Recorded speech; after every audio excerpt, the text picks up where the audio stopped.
Итна средба со министерот за земјоделство, државниот земјоделски инспекторат, откупувачите и производителите за да се утврди договор една откупна цена за пролетната зелка. Оти таа секојдневно се намалува. Вака порача струмичките градинари кои протестираа по улиците во Струмица.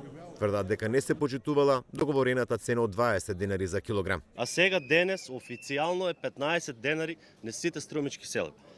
Докаде ние земјоделците со вакви цени, покачени цени во земјоделие, репроматеријали, покачени цени во домаќинството, покачени цени на гориво, ние не можеме да ја посадиме втората култура.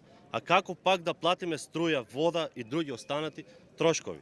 Бараме и потенцирам итна средба со министерот, инспекторатот, со трговецот, за да ја согласиме која е ситуацијата што падна цената, која што договоривме да биде 20 денари до понеделник.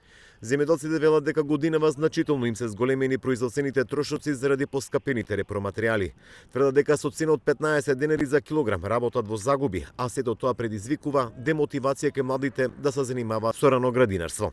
Главен проблем е помеѓу откупувачите и инспекторатот што се прават манипулации околу цената. Цената на зелката се фактурира на 20 денари, а се откупува фактички на 15 денари со намалување на килажите откупна за да излева фактички по 15 денари.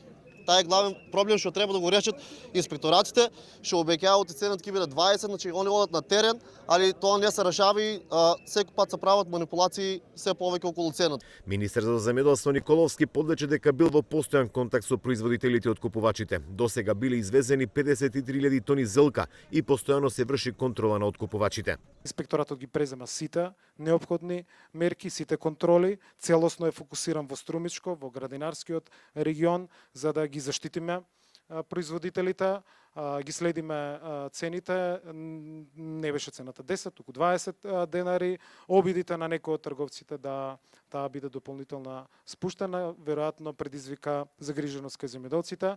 Ние сме тука, нашите екипи се постојано на терен присутни, ги следиме состојбите, секако дека во секој еден поглед дополнително ќе интервенираме. Пред 3 дена во Струмица, првиот човек на државниот земјоделски инспекторат Зоран Шапорич имаше средба со откупувачите и земјоделците, при што кажа дека ќе бидат засилени контролите по откупните пунктови, но ги повика земјоделците да понесуваат приставки доколку констатираат прекршувања на откупните цени на зелката во Струмичкиот регион.